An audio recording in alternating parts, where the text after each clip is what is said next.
अस्सलाम वालेकुम व्यूअर्स, क्या हाल चाल है? ठीक ठाक खैरियत। एक नई वीडियो के साथ मैं हाजिर हूँ chemistry for all by Ayas. Just like you know, इससे पहले मैंने 2 वीडियोस अपलोड किए हैं अल्कली मेटल्स और अल्कलाइन अर्थ मेटल्स के बारे में। उसमें मैंने डिस्कस किया था chemistry of sodium, chemistry of calcium and chemistry of magnesium, which are well known elements of group first and group second elements.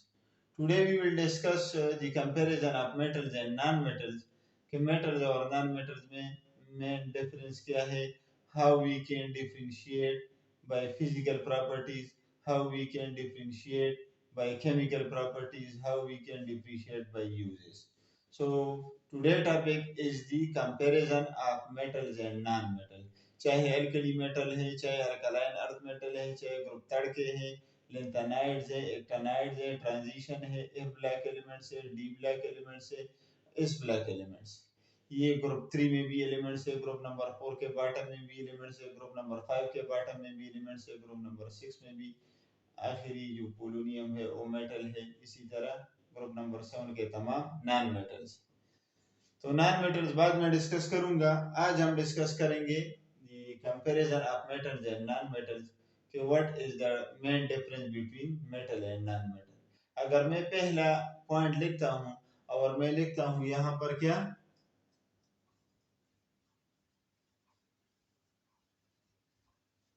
Electron donor, कि मेटल जो है इलेक्ट्रॉन डोनर है और नॉन मेटल क्या है, इलेक्ट्रॉन एक्सेप्टर है। तो यहाँ पर I will write electron acceptor. Okay. Now the donor means that it can last electron. I mean the atom can last electron very easily, and the acceptor means the element which are non-metals can gain electrons very easily. अब जो है donor का मतलब क्या है, loss of electron करते हैं। तो मैं एक मेटल लिखता हूं, सोडियम ग्रुप नंबर फर्स्ट में, सेकंड एलिमेंट है लिथियम के बाद। ये एक इलेक्ट्रॉन लॉस करेगा, इस पे यूनी पॉजिटिव चार्ज आ जाएगा, ठीक है। अब जो है कैल्शियम है, ग्रुप नंबर सेकंड का मेंबर है, बेरिलियम है, फिर मैग्नीशियम है, फिर कैल्शियम, ठीक। तो ये थर्ड नंबर एलिमेंट है ग्रुप नंबर सेकंड का, which is called as alkaline earth metal, so it can last 2 electrons. तो ये 2 इलेक्ट्रॉन लॉस करेगा और इस पे +2 चार्ज आएगा, यानी डबल पॉजिटिव चार्ज इस पे आ जाएगा। एल्यूमिनियम अगर मैं लेता हूं, एल्यूमिनियम ग्रुप नंबर थर्ड का सेकंड मेंबर है। पहला मेंबर क्या है, बोरान है। सेकंड मेंबर कौन सा है, एल्यूमिनियम है। It has 3 electron in the valence shell, therefore it can last the 3 electron. It means it can donate the electron, and those electron which were donated, that will be accepted by the non-metal. So they will donate electron, they will accept electron, they will last electron, they will gain electron. So aluminium 3 electron loss करेगा मेरी जान। 3 electron जब ये loss करेगा, aluminium पे +3 charge आ जाएगा। So sodium metal है, calcium metal है, एल्यूमिनियम मेटल है। इन 3 रिएक्शन से मैंने ये साबित कर दिया कि metals are donor of electrons, they can donate electron, they can lose electron. अब ये क्यों लॉस ऑफ इलेक्ट्रॉन करते हैं, गेन ऑफ इलेक्ट्रॉन क्यों नहीं करते? क्योंकि इनका आयोनाइजेशन पोटेंशियल कम है, क्योंकि इनकी आयोनाइजेशन एनर्जी कम है। तो ऐसे तमाम एलिमेंट्स, ऐसे तमाम एटम्स, जो एलिमेंट्स हैं, जो एटम्स हैं, अगर वो इलेक्ट्रॉन लॉस करेंगे तो उनका आयोनाइजेशन पोटेंशियल कम होगा, आयोनाइजेशन एनर्जी उनकी कम होगी। तो जिनकी आयोनाइजेशन एनर्जी कम है, जिनका आयोनाइजेशन पोटेंशियल कम है, वो लॉस ऑफ इलेक्ट्रॉन जरूर करेंगे। That is the main characteristic of all metals. Down the group जब हम आते हैं तो साइज और भी बिगर होगा, रेडियस और भी बिगर होगा, तो आयोनाइजेशन पोटेंशियल और भी कम होगा। तो टॉप पे जो मेटल्स हैं उनका आयोनाइजेशन पोटेंशियल ज्यादा होगा, बॉटम में जो मेटल्स हैं उनका आयोनाइजेशन पोटेंशियल कम होगा। तो डाउन द ग्रुप रिएक्टिविटी भी ज्यादा हो जाएगी, ठीक। तो इन 3 रिएक्शन से साबित हो चुका है कि metals can lose electron, mean they are electron donor. अब ये जो इलेक्ट्रॉन इन्होंने डोनेट किए हैं, ये कोई और एलिमेंट लेगा और नॉन मेटल्स होंगे। तो सपोज ये एक इलेक्ट्रॉन में यहाँ से जो निकला है वो मैं क्लोरीन को देना चाहता हूँ, तो ये हो जाएगा आपके पास क्लोरीन। क्लोरीन पे कोई चार्ज नहीं है। अगर आप यहाँ पर लिखना चाहते हो this is the meaning of not, का मतलब है कि इन पे कोई चार्ज नहीं है, ये न्यूट्रल है। मैं क्लोरीन लिखता हूँ, ठीक।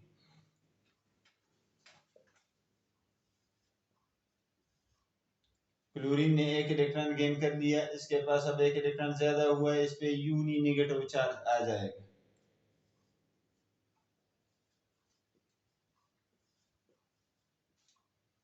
ऑक्सीजन ग्रुप नंबर 6 में है, 2 इलेक्ट्रॉन गेन करेगा, यहाँ पर ही न्यूट्रल है, यहाँ पर इस पे -2 चार्ज आएगा, यानी दो नेगेटिव चार्ज इसके ऊपर आ जाएंगे, क्योंकि इसने 2 इलेक्ट्रॉन गेन कर लिए, तो इसने इलेक्ट्रॉन एक्सेप्ट किया है, therefore they are electron acceptors। Okay,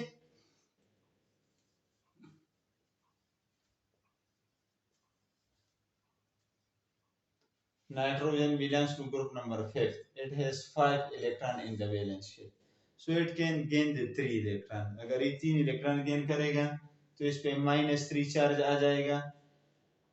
अब यहाँ पर आप देखिए इन 3 रिएक्शन में मैंने 3 किस्म के मेटल्स दिए हैं, सोडियम, कैल्शियम, एल्यूमिनियम। एक इलेक्ट्रॉन लॉस हुआ है, 2 लॉस हुए हैं, 3 लॉस हुए हैं। एक इलेक्ट्रॉन डोनेट हुआ है, 2 इलेक्ट्रॉन डोनेट हुए हैं, 3 इलेक्ट्रॉन डोनेट हुए। इस सेक्शन में आप देखें नॉन मेटल्स के सेक्शन में I have written 3 atoms. One is chlorine, belongs to group number 7. The other is oxygen, belongs to group number 6. And the last one is nitrogen, which also belongs to group number 5th. Okay. The group number will tell us about the valence electron. That is the meaning of group number.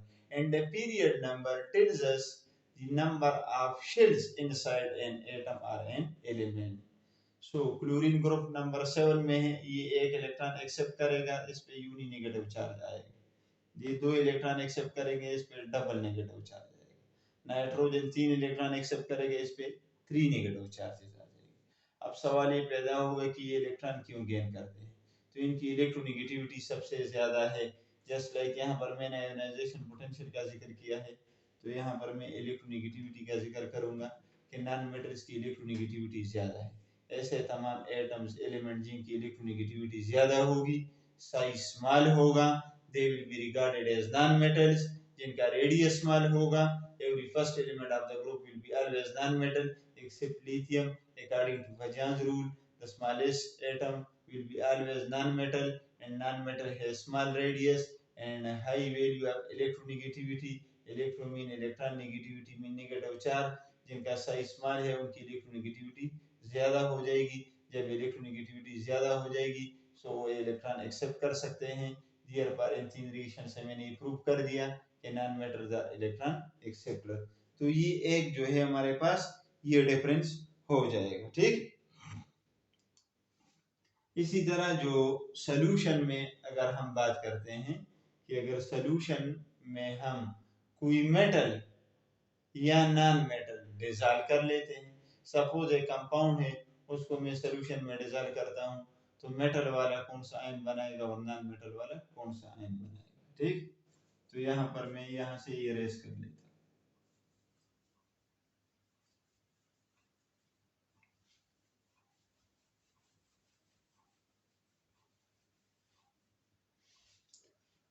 अब solution की बात कर लेते हैं कि what types of cations and anions will be produced in the solution. अब अगर solution में एक आयनिक कंपाउंड हम डिसॉल्व करेंगे तो सॉल्यूशन में कौन सा पार्ट जो है वो मेटेलिक का होगा, कौन सा नॉन मेटेलिक का होगा, ठीक। यहाँ पर मैं लिखता क्या हूँ, solution.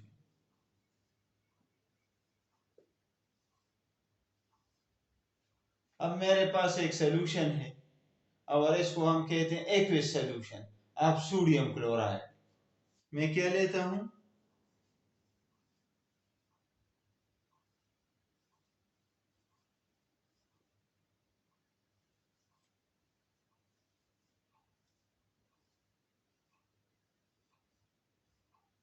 aqueous solution of sodium chloride I have taken। My mean sodium chloride common salt or table salt dissolved in water, it will split into ions। अब ये ions में क्यों split होगा, क्योंकि आयनिक बॉन्ड इंतहाई स्ट्रांग है, तो just water में ऐड करने से ये स्प्लिट होगा। तो ये कॉमन सेंस की बात है, कॉमन सेंस इस बात को तस्लीम नहीं करता। इसके लिए ट्रिक क्या है कि वाटर एक तो यूनिवर्सल सॉल्वेंट है, उसकी पोलैरिटी ज्यादा है, वो पोलर है। दूसरी बात ये है कि वाटर का जो डाई इलेक्ट्रिक कांस्टेंट है, डाई इलेक्ट्रिक कांस्टेंट वाटर की वैल्यू सबसे ज्यादा है। तो ऐसे तमाम सॉल्वेंट जिनकी डाई इलेक्ट्रिक कांस्टेंट वैल्यू सबसे ज्यादा होगी, पोलैरिटी उसमें सबसे ज्यादा होगी, they can divide, they can disperse the ionic compound at room temperature। तो रूम टेम्परेचर पे ही ये सॉल्यूशन में ब्रेक हो जाएंगे। अब अगर ये सॉल्यूशन में ब्रेक होंगे तो इसमें कौन सा पार्ट मेटल का होगा और कौन सा नॉन मेटल का होगा। सपोज सोडियम क्लोराइड मैंने ऐड किया है, तो ये सोडियम आयन और क्लोराइड आयन में ब्रेक होगा, तो मेटेलिक पार्ट इसका एज ए कैटायन और नॉन मेटेलिक पार्ट इसका एज ए एनायन प्रेजेंट होगा। इसी तरह आप कैल्शियम क्लोराइड लेंगे तो calcium will be present as a cation in the solution, and the 2 chloride ion will be present as an anion in the solution. Okay. If I take aluminium sulfate, Al2SO4 whole 3. So aluminium will be present in the solution as a cation, and sulfate ion will be present in the solution as anion. ठीक है मेरी जी। तो इसी तरीके से non metal का हिस्सा जो है वो एनायन के तौर पे होगा सॉल्यूशन में, और मेटल का हिस्सा क्या होगा, कैटायन की शक्ल में अवेलेबल होगा।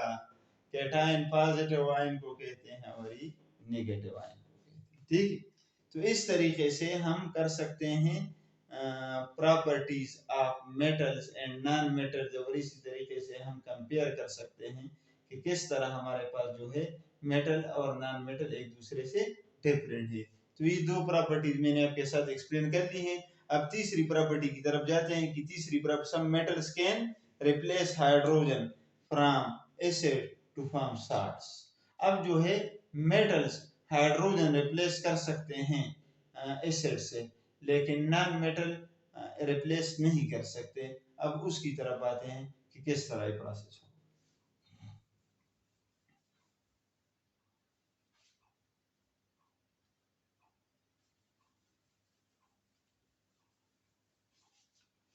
Metal can replace hydrogen in the form of hydrogen gas from an acid. Metal can replace hydrogen। अब किस तरह, मैं लिखता हूँ मैग्नीशियम, ये मेटल है, मैं लिखता हूँ कैल्शियम, ये मेटल है, मैं लिखता हूँ एल्यूमिनियम, ये मेटल है। अब वो मेटल क्या करेगा, एसिड से हाइड्रोजन रिप्लेस करेगा। इस पे +2 चार्ज है, 2 इलेक्ट्रॉन लॉस करेगा, ये भी 2 लॉस करेगा, ये 3 लॉस करेगा, क्लोरीन एटम एक गेन करेगा। तो मैग्नीशियम क्लोरीन एटम के साथ मिलेगा, देखिए hydrogen has been replaced in the form of gas. Okay, hydrogen replace हो गया। तो metals can replace hydrogen from acid which is called as hydrochloric acid. यहाँ पर 2 हाइड्रोजन है, यहाँ पर 2 क्लोरीन है, तो रिएक्शन को बैलेंस करने के लिए आप 2 लगा।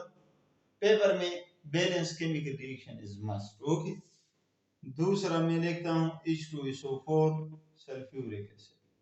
Metal can replace hydrogen from an acid. This is called as king of alchemical sulfuric acid. Its oxidation state is -2. Calcium comes and form calcium sulfate, which is a salt, and hydrogen gas will be released. So from this acid, hydrogen has been replaced with the help of calcium, because calcium reacts with sulfate and hydrogen has been displaced. Okay, अब aluminium है, aluminium के साथ भी हम यही acid लिखते हैं H2SO4। Aluminium का ऑक्सीडेशन स्टेट +3 है और सल्फेट आयन का -2 है। कौन सा साल्ट बनाएगा, Al2SO4 होल 3। 2 यहाँ पर लगाएंगे, 3 यहाँ पर लगाएंगे, and hydrogen gas has been replaced. तो हाइड्रोजन गैस जो है रिप्लेस हो चुका है, यहाँ पर आप देखें हाइड्रोजन रिप्लेस हो चुका है। अब अगर हम पढ़ते हैं नॉन मेटल्स की तरफ, नॉन मेटल में आप फास्फोरस लेके, आप नाइट्रोजन लेके, आप सल्फर लेके, आप ऑक्सीजन लेके, तो एसिड से हाइड्रोजन रिप्लेस नहीं कर सकते, मीन वो हाइड्रोजन नहीं बना सकते। तो इसीलिए that is the other difference between the metals and the non-metals, that how metals replace hydrogen from acids and non-metals cannot replace, that is the other difference. Okay, अब जो है ऑक्साइड्स की बात करते हैं कि मेटेलिक ऑक्साइड क्या है और नॉन मेटेलिक ऑक्साइड क्या है और उनकी क्या क्या प्रॉपर्टीज है और इन दोनों में मेन डिफरेंस क्या है। मैं लिखता हूं मेरी जान, क्या लिखूं? अब ऑक्साइड्स की तरफ आते हैं। मैं लिखता हूं यहां पर metallic oxide,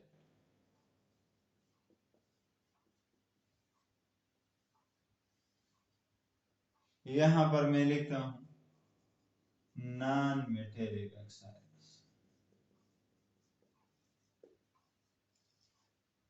Because we want to compare metals and non-metals, because we want to compare the chemical physical properties of metals and non-metals, that how metals and non-metals can react with different species and what type of compounds will be produced.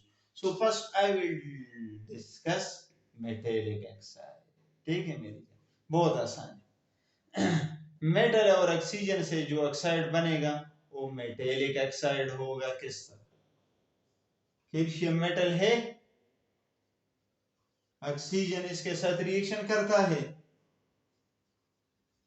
Calcium oxide बनाएगा, ये metal है और ये oxygen है। General फार्मूले में आप direct MO लिख सकते हैं, M2O, MO2, बहुत सारे हैं, सुपर ऑक्साइड है, नॉर्मल ऑक्साइड है, सब ऑक्साइड है, पर ऑक्साइड। मैग्नीशियम में लिखूं, मेटल है, मेटेलिक ऑक्साइड बन गया। The combination of metal and oxygen is called as metallic oxide. दूसरा लिखता हूं, मैग्नीशियम लिख लेता हूं, मैग्नीशियम ऑक्सीजन के साथ रिएक्शन करता है, मैग्नीशियम ऑक्साइड यहां पर बना है। I have written twice, that is the magnesium. Again I will write here sodium। Metallic oxide में बनाना चाहता हूं, मेटेलिक ऑक्साइड बना लिया। पोटेशियम का लिखो, KO2 बनाता है। एल्यूमिनियम का लिखो, डिटेल से समझा रहा हूं। So the combination of metals and oxygen are called as metallic oxides and metallic oxides are basic। अभी ये टर्म मैं आपको बताऊंगा कि मेटेलिक ऑक्साइड जो है क्यों बेसिक है। सिर्फ मैंने मेटेलिक ऑक्साइड लिख लिया। अब non metallic oxides, non metallic oxide बना लेते हैं। सल्फर नॉन मेटल है, ग्रुप नंबर 6 का सेकंड मेंबर है।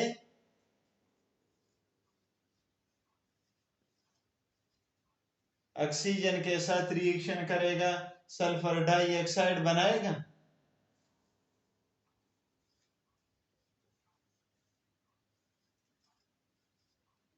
फास्फोरस ग्रुप नंबर 5 का सेकंड मेंबर है, ऑक्सीजन के साथ रिएक्शन करेगा, फास्फोरस ट्राइऑक्साइड बनाएगा।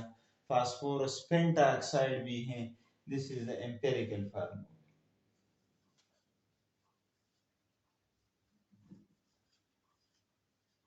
नाइट्रोजन ग्रुप नंबर 5 का पहला मेंबर है, कार्बन ग्रुप नंबर 4 का पहला मेंबर है। तो ये सारे नॉन मेटेलिक ऑक्साइड है। सल्फर नॉन मेटल है, फास्फोरस नॉन मेटल है, नाइट्रोजन नॉन मेटल है, ग्रुप नंबर 4 का पहला मेंबर कार्बन नॉन मेटल है। So the combination of non-metal and oxygen are called as non-metallic oxide. Yeah, the binary compound of oxygen with non-metal are called as non-metallic oxide, and the binary compounds of oxygen with metals are called as metallic oxide. अब दो term में और explain करूंगा। मैं यहाँ पर क्या लिखता हूँ, मैं यहाँ पर लिखता हूँ कि एसिडिक। अब इसके बाद मैं प्रूफ दूंगा आपको, और ये हम प्रूव करने की कोशिश करेंगे कि नॉन मेटेलिक ऑक्साइड एसिडिक क्यों है और मेटेलिक ऑक्साइड बेसिक क्यों है मेरी जान। इन रिएक्शन से आपको क्लियर हो जाएगा कि मेटेलिक ऑक्साइड किस तरह बनते हैं, नॉन मेटेलिक ऑक्साइड किस तरह बनते हैं, and what is the main difference between metallic and non metallic oxide. ये क्लियर कर दिया मैंने। अब मैं ये क्लियर करूंगा कि बेसिक क्यों है, ये एसिडिक क्यों है। तो चलिए बढ़ते हैं मेटेलिक ऑक्साइड की तरफ। अभी मैं आपको प्रूव करूंगा कि मेटेलिक ऑक्साइड्स आर बेसिक। ठीक है, अभी हम ये पढ़ेंगे कि मेटेलिक ऑक्साइड्स आर बेसिक।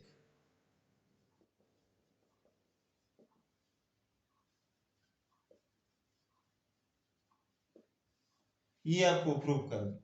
इससे पहले मेटेलिक ऑक्साइड मैंने लिख दिया। मैंने क्या लिखा था, कैल्शियम ऑक्साइड लिखा था, वाटर में डिजॉल्व होगा,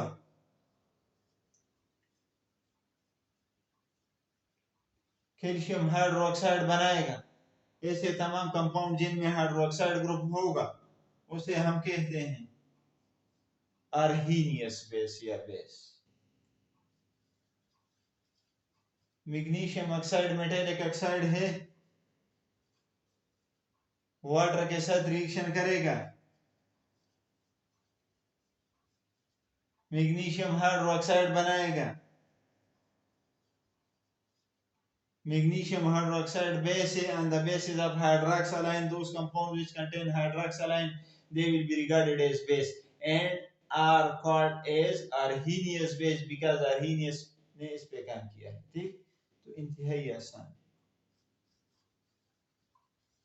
ये मेटेलिक ऑक्साइड है, वाटर के साथ रिएक्शन किया है, बेस बनाए हैं सोडियम हाइड्रोक्साइड। ऐसे तमाम compounds which contain hydroxyl ion, and if they dissolve in water and produce hydroxyl negative ion, if such species dissolve in water and produce hydroxyl negative ion, then such compounds are called as bases. Therefore all metallic oxide are basic. It means their aqueous solution is basic. When they dissolve in water they produce basic solution. Therefore metallic oxide are basic. From these three reactions I have proved that metallic oxide are basic. Why they are basic? These are the proofs. Okay, अब non metallic oxide पढ़ते हैं कि non metallic oxide क्यों acidic.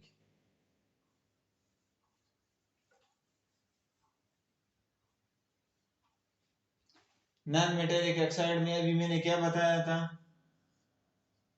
Carbon dioxide, nitrogen dioxide, sulphur dioxide,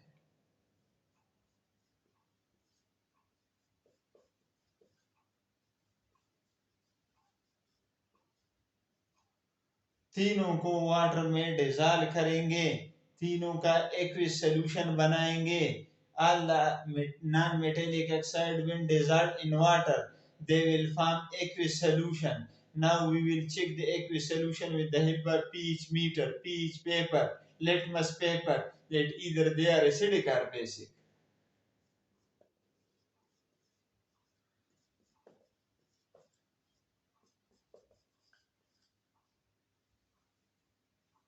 यहाँ पर मैंने क्या लिख दिया, यहाँ पर नाइट्रोजन है तो ये नाइट्रिक एसिड बनाएगा और यहाँ पर H2SO3 बनाएगा। Carbonic acid, nitric acid, sulphurous acid. तो नॉन मेटेलिक ऑक्साइड का जो सॉल्यूशन है वो एसिडिक है। क्यों? क्योंकि ये compound carbonic acid, nitric acid, sulfurous acid, when they dissolve in water they will produce proton. So such compounds are called as acid. So these three reactions tells us that non-metallic oxide and their solution is acidic because they can produce different types of acid. So on the basis of these reactions, we can say that metallic oxide are basic and non-metallic oxide are acidic. Okay, ये clear हो गया.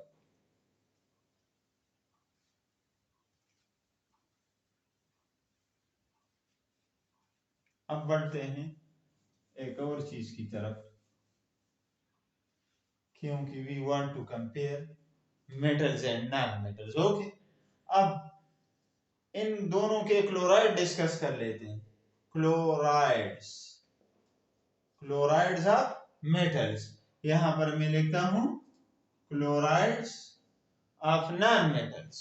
ठीक, अब देखते हैं chloride. इसका मैं एक लिखता हूं सोडियम क्लोराइड, दूसरा मैं लिखता हूं कैल्शियम क्लोराइड, तीसरा मैं लिखता हूं एल्यूमिनियम क्लोराइड. अब इनमें बॉन्ड चेक करते हैं. Positive ion, negative ion, positive ion, negative ion, positive ion, negative ion. इसका मतलब क्या हुआ कि इनके क्लोराइड्स आयनिक है. इनके क्लोराइड्स में आयनिक बॉन्ड है. आयनिक बॉन्ड का दूसरा नाम क्या है? Electrovalent bond.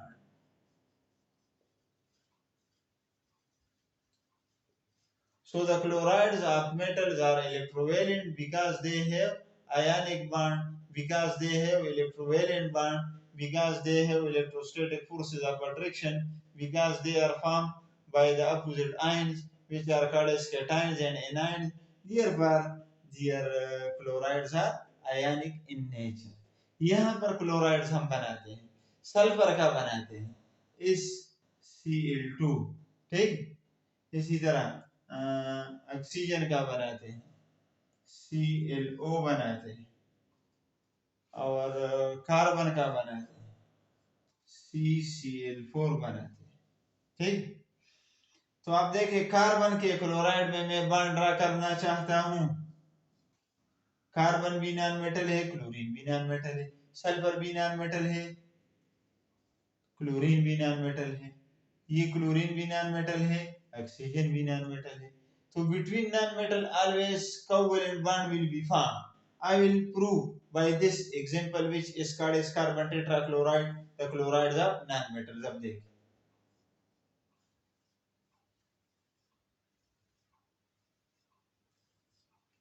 कार्बन टेट्राक्लोराइड में कार्बन ने 4 बॉन्ड बनाए हैं क्लोरीन के साथ, चारों के चारों कोवेलेंट है. तो therefore the chlorides of non-metals are covalent in nature. Covalent का मतलब क्या है? कोवेलेंट का मतलब है कि वो कोवेलेंट बॉन्ड बनाते हैं. आयनिक का मतलब क्या है? कि वो आयनिक बॉन्ड बनाते हैं. So this is another difference which I have proved with the help of structure, with the help of reaction, that why they are ionic and why they are covalent. Why the chlorides are ionic of metals and the non-metal chlorides are covalent in nature. That is the proof. Next जो है हमारे पास hydrogen के साथ ये direct combine हो सकते हैं या नहीं हो सकते, ये पढ़ते हैं और ये पढ़ते हैं. इनका रिएक्शन पढ़ते हैं कि इन मेटल्स और नॉन मेटल जब हाइड्रोजन के साथ कंबाइन होंगे तो कौन सा बॉन्ड बनेंगे. ठीक, अब देखते हैं हाइड्रोजन के साथ. इनका मैं लिखता हूं हाइड्रोजन के साथ रिएक्शन, और इनका भी मैं लिखता हूं हाइड्रोजन के साथ रिएक्शन, कि कितना जो है हाइड्रोजन के साथ कौन सा बॉन्ड बनाते हैं. अब ये मैं लिखता हूं सोडियम, यहां पर मैं लिखता हूं कैल्शियम.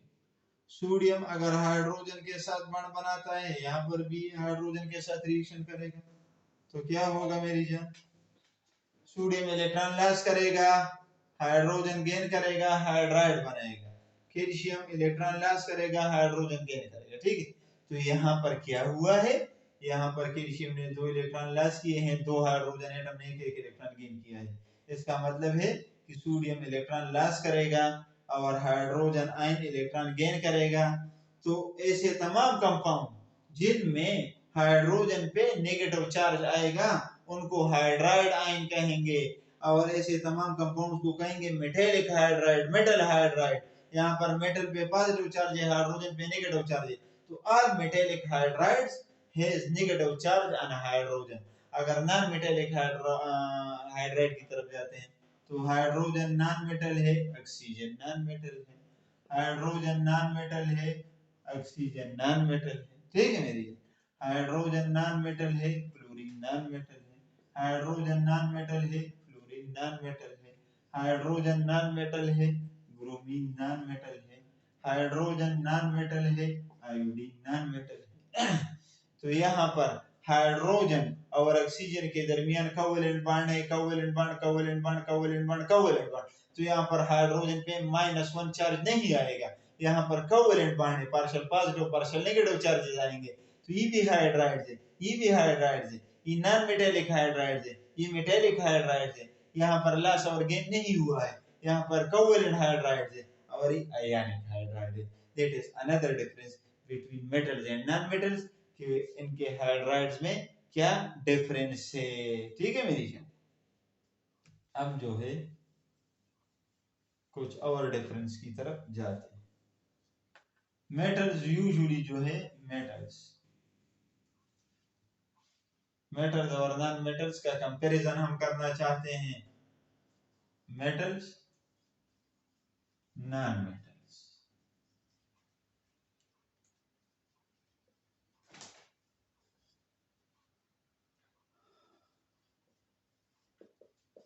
सॉलिड्स है,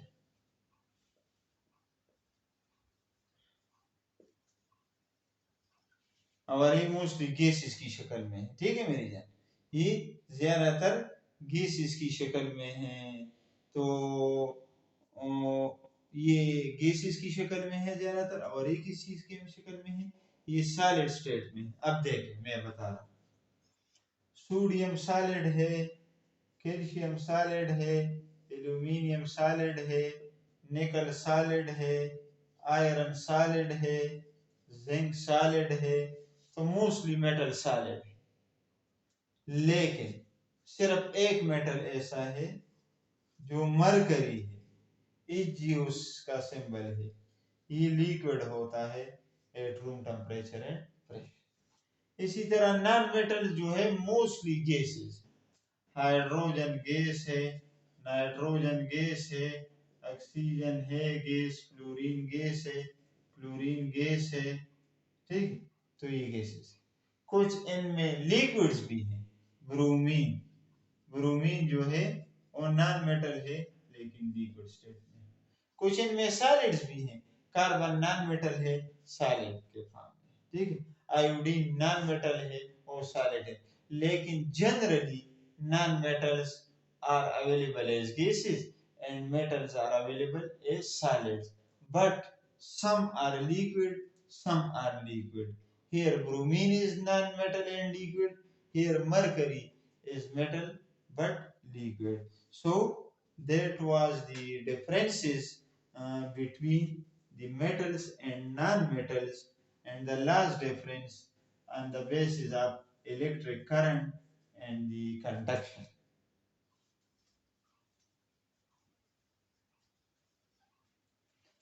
कंडक्टर है, और ये क्या है, इसके लिए ट्रिक मैं आपको बताना चाहता हूँ। अगर आप याद करना चाहते हैं तो बस विद इन सेकंड्स।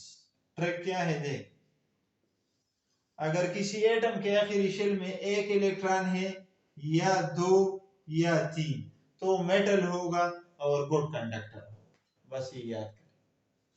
अगर कोई एटम है उसके आखिरी शेल में 5 इलेक्ट्रॉन्स है या 6 है या 7 है या 8 है तो नॉन मेटल होगा और नॉन कंडक्टर होगा। तो ये गुड कंडक्टर है, ये नॉन कंडक्टर है। कुछ बेड कंडक्टर भी हैं, बेड का मतलब है उनसे करंट कम पास होगा, उसी में मेटल्स में आएंगे। अगर किसी एटम के आखिरी शेल में 4 इलेक्ट्रॉन्स हैं तो उसी में मेटल है।